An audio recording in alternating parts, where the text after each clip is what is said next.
नमस्कार दोस्तों। और आज है वो है अपनी वियोजन अभिक्रिया।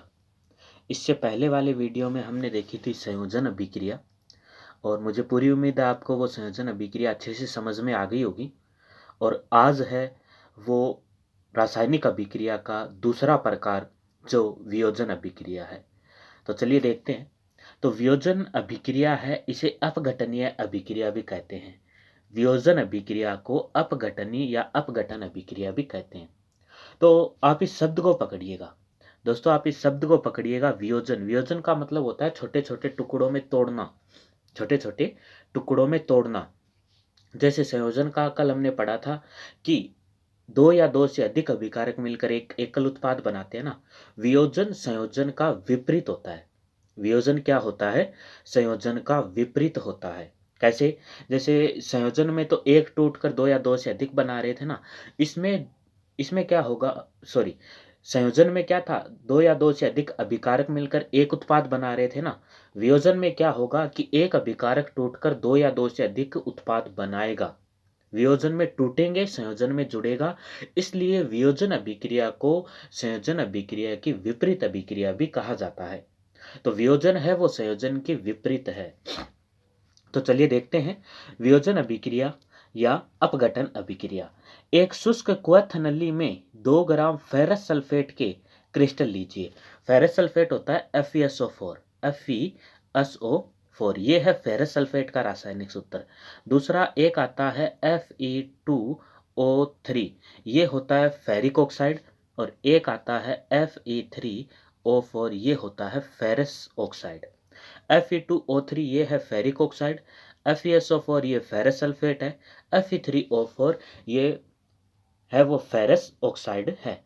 तो इसमें क्या है कि क्वथ नली के अंदर हमें 2 ग्राम फेरस सल्फेट यानी FeSO4 लेना है। फेरस सल्फेट क्रिस्टल के रंग पर ध्यान दीजिए। क्वथ नली यानी इस परख नली को क्या कहा गया है? क्वथ नली कहा गया है। और ये जो नीचे है ये क्या है? बर्नर है। बर्नर कह दो या स्प्रिट लैंप कह दो। क्वथ नली को बर्नर या स्प्रिट लैंप की ज्वाला पर गर्म कीजिए, जैसा कि चित्र 1.4 यानी इस चित्र के अंदर है वो दिखाया गया है। गर्म करने के पश्चात क्रिस्टल के रंग को देखिए। एक विशेष बात, तो देखो जब भी प्रयोगशाला के अंदर प्रयोग किए जाते हैं ना, तो इस परख नली का जो मुख है ना वो हमेशा अपने से दूर रखना चाहिए। ऐसा नहीं कि किसी और की ओर कर दे, मतलब इसका मुख है वो किसी भी व्यक्ति की ओर या अपनी ओर है वो नहीं होना चाहिए, क्योंकि कुछ दुर्घटना हो सकती है जिससे क्षति पहुंच सकती है। तो इसलिए इस गर्म करते समय परख नली का मुख है वो दाएं बाएं रखना चाहिए, अर्थात किसी व्यक्ति की ओर है वो नहीं होना चाहिए। आगे है, तो वियोजन अभिक्रिया के अंदर क्या है कि फेरस सल्फेट है। फेरस सल्फेट को अगर गर्म करते हैं ना, फेरस सल्फेट को अगर गर्म करते हैं तो वो फेरिक ऑक्साइड, सल्फर डाइऑक्साइड और सल्फर ट्राइऑक्साइड के अंदर है वो विघटित हो जाता है। देखिए दोस्तों, जैसे ये फेरस सल्फेट है FeSO4, इसे गर्म किया, जैसे किस अवस्था में लिया गया? S मतलब सॉलिड अवस्था में, तो ये क्या बनाएगा? फेरिक ऑक्साइड बनाएगा, अर्थात Fe2O3 बनाएगा। ये भी किस अवस्था में है? सॉलिड अवस्था में। और एक बना रहा है SO2।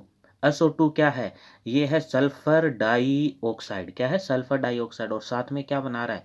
SO3 यानी सल्फर ट्राइऑक्साइड। 2 के लिए डाई का शब्द यूज करते हैं और 3 के लिए ट्राई का। तो यदि फेरस सल्फेट को गर्म किया जाता है तो फेरिक ऑक्साइड और उसके साथ में सल्फर डाइऑक्साइड और सल्फर ट्राइऑक्साइड है वो गैस के रूप में उत्सर्जित होती है या विघटित हो रही है। तो देखिए दोस्तों, इसके अंदर क्या हो रहा है कि एक अभिकारक दो या दो से अधिक उत्पादों में बन रहा है, यानी एक एक अभिकारक है वो टूटकर दो या दो से क्या बना रहा है? अधिक उत्पाद बना रहा है। तो ये ही क्या है? आपकी वियोजन या अपघटनीय अभिक्रिया।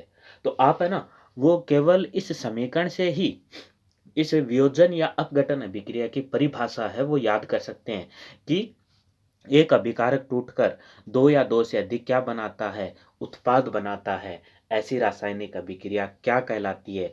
वियोजन या अपघटनीय अभिक्रिया कहलाती है। तो चलिए देख लेते हैं कि क्या आपने ध्यान दिया कि फेरस सल्फेट क्रिस्टल के हरे रंग में परिवर्तन हुआ? सल्फर के दहन से उत्पन्न उस अभिलाक्षणिक यानी विशिष्ट गंध को भी आप सूंघ सकते हैं। जैसा इस समीकरण है, इस पे हमने बात कर ली है। आगे है, आप देख सकते हैं कि इस वियोजन में यानी उपरोक्त समीकरण में क्या हो रहा है, एक अभिकर्मक अभिकर्मक कह दो या अभिकारक कह दो, अभिकर्मक टूटकर छोटे छोटे उत्पाद है वो प्रदान करता है या छोटे छोटे उत्पाद है वो बनाता है। तो यह एक वियोजन अभिक्रिया है। ये क्या है, ये वियोजन अभिक्रिया की परिभाषा है। ध्यान रखिएगा दोस्तों, ये किसकी परिभाषा है, वियोजन अभिक्रिया की। गर्म करने पर फेरस सल्फेट है यानी FeSO4 और 7 जल के अणु का क्रिस्टल जल त्याग देता है और क्रिस्टल का रंग बदल जाता है। इसके उपरांत यह है फेरिक ऑक्साइड, Fe2O3 है वो फेरिक है, और Fe3O4 वो क्या है, फेरस है, O4 वो फेरस है। आगे है, त्याग देता है और क्रिस्टल का रंग बदल जाता है। इसके उपरांत यह है ferric oxide sulphur dioxide तथा सल्फर ट्राई ऑक्साइड में वियोजित यानी मतलब अलग अलग टूट जाता है। फेरिक ऑक्साइड ठोस है, जबकि सल्फर डाइऑक्साइड और सल्फर ट्राइऑक्साइड किस अवस्था में हमें मिल रहे हैं, गैसीय अवस्था के अंदर।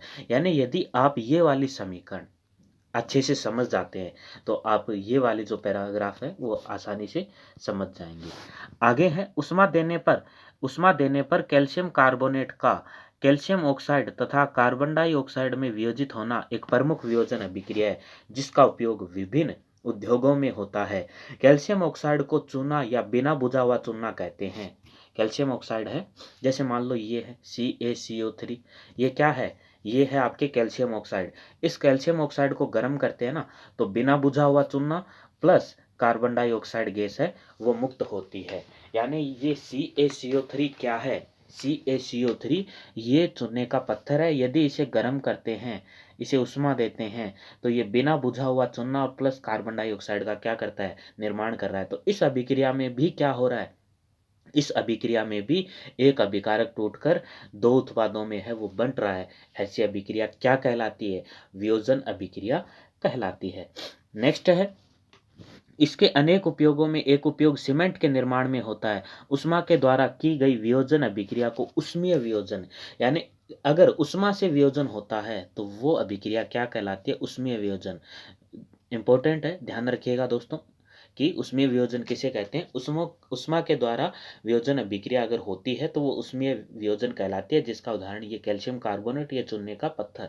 और ये चूने के पत्थर, ये किसका भी रासायनिक सूत्र होता है, ये संगमरमर का भी होता है। इससे पहले वाले वीडियो में हमने पढ़ा था संगमरमर और चूने का पत्थर का रासायनिक सूत्र क्या है, एक ही है।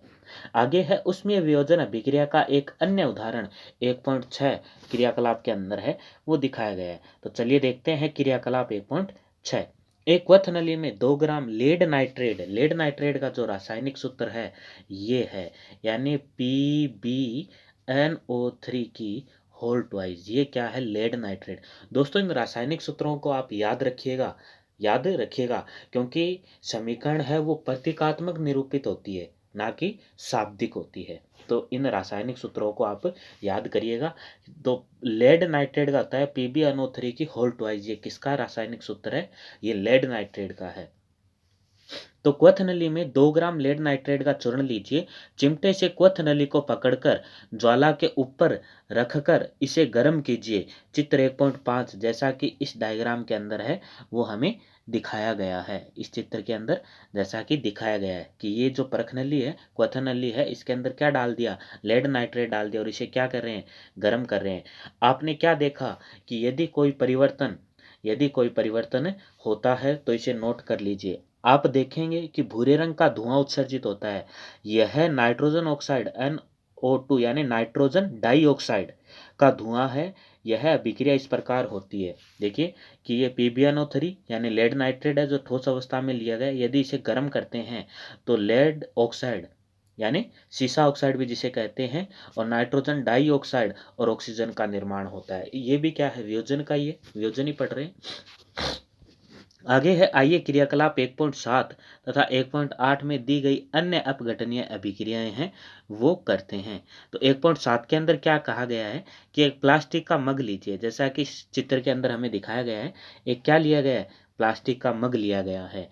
इसकी तले में छिद्र करके इसमें रबड़ की डाट लगा दीजिए और इन छिद्रों में कार्बन इलेक्ट्रोड डाल दीजिए। जैसे ये है, छेद कर दिया और कार्बन इलेक्ट्रोड है। इलेक्ट्रोड ये जो काले काले आपको दिखाई दे रहे हैं ये कार्बन इलेक्ट्रोड है। जैसा कि चित्र 1.6 में दिखाया गया है। इन इलेक्ट्रोडों को 6 वोल्ट की बैटरी से जोड़ दीजिए। यानी ये क्या है, ये 6 वोल्ट की क्या है, बैटरी है। इस बैटरी से जोड़ दीजिए। मग में इतना जल डालिए कि इलेक्ट्रोड इसमें डूब जाएं। जल में तनु सल्फ्यूरिक अम्ल की कुछ बूंदे डाल दीजिए। तनु सल्फ्यूरिक अम्ल की कुछ बूंदे। तो दोस्तों आप मुझे सल्फ्यूरिक अम्ल का रासायनिक सूत्र है वो बताइएगा। तनु जैसे दो शब्द और आते हैं, एक आता है तनु और एक आता है सांद्र। तो ये भी हम देख लेते हैं, तनु विलयन और सांद्र विलयन में अंतर क्या है। ऐसा विलयन जिसमें विलय की मात्रा क्या हो, कम हो, वो विलयन क्या कहलाता है, तनु विलयन कहलाता है। तनु विलयन किसे कहते हैं, ऐसा विलयन जिसमें विलय की मात्रा क्या हो, कम हो। और सांद्र विलयन किसे कहते हैं, ऐसा विलयन जिसमें विलय की मात्रा क्या हो, अधिक हो, वो सांद्र विलयन कहलाते हैं। तो आपको इस क्वेश्चन का आंसर देना है कि सल्फ्यूरिक अम्ल है उसका रासायनिक सूत्र क्या है। आगे है, जल से भरी दो असांकित परख नलियों को दोनों कार्बन इलेक्ट्रोड के ऊपर उल्टा रख दीजिए। यानी ये जो परख नली है ना, इसके अंदर इन्हें क्या कर दिया, उल्टा रख दिया, और इन परख नलियों में क्या डाला हुआ है, जल डाला हुआ है। अब विद्युत धारा प्रवाहित करने पर उपकरण को थोड़ी देर के लिए छोड़ दीजिए। दोनों इलेक्ट्रोडों पर आप बुलबुले बनते देखेंगे। ये बुलबुले असांकित नली में जल को विस्थापित कर देते हैं। क्या दोनों परख नलियों में एकत्रित गैस का आयतन समान है। जब दोनों परख नलियां गैस से भर जाएं तो उन्हें सावधानी पूर्वक है वो हटा लीजिए। एक जलती हुई मोमबत्ती को दोनों परख नलियों के मुंह के ऊपर लाकर इस गैस की जांच कीजिए। इस यानी शिक्षक सावधानी पूर्वक है वो शिक्षक के देखरेख में करना है। दोनों स्थितियों में क्या होता है और दोनों परख नलियों में कौन सी गैस है वो उपस्थित होती है। ये था प्रयोग नंबर 1.7 या क्रियाकलाप। देखिए दोस्तों इसके अंदर है क्या, मग ले लिया, मग में नीचे से दो छेद करके दो इलेक्ट्रोड, उसके ऊपर क्या कर दिया हमने, परख नलियां या क्वथन नली है वो लगा दी, और फिर हमने 6 वोल्ट की बैटरी से इसे जोड़ दिया और विद्युत धारा प्रवाहित की। फिर उसके बाद जो जो उसमें परिवर्तन आते हैं वो शिक्षक के निर्देश अनुसार है करने हैं। आगे है क्रियाकलाप 1.8 क्या कह रहा है, एक चाइना डिश, चाइना डिश से मतलब है ये वाली प्याली। चाइना डिश में 2 ग्राम सिल्वर क्लोराइड यानी AgCl, दोस्तों इनके रासायनिक सूत्र आप ध्यान रखिएगा, सिल्वर क्लोराइड यानी AgCl। इसका रंग क्या है, चाइना डिश की थोड़ी देर के लिए सूर्य के प्रकाश में रख दीजिए। थोड़ी देर पश्चात सिल्वर क्लोराइड के रंग को आपको देखना है। आप देखेंगे कि सूर्य के प्रकाश में श्वेत रंग का सिल्वर क्लोराइड धूसर रंग का हो जाता है, धूसर रंग का हो जाता है, यानी वॉयलेट हो जाता है। कैसा हो जाता है, वॉयलेट, यानी धूसर रंग का है वो हो जाता है। यानी जैसे सिल्वर ब्रोमाइड है, सॉरी सिल्वर क्लोराइड है, AgCl है। यदि आप इसे धूप में रखते हो, पहले इसका रंग कैसा है, धूप में रखने से पहले श्वेत है, धूप में रखते हो तो इसका कलर कैसे हो जाएगा, धूसर रंग का हो जाएगा, अर्थात कलर है वो इसका चेंज हो जाएगा।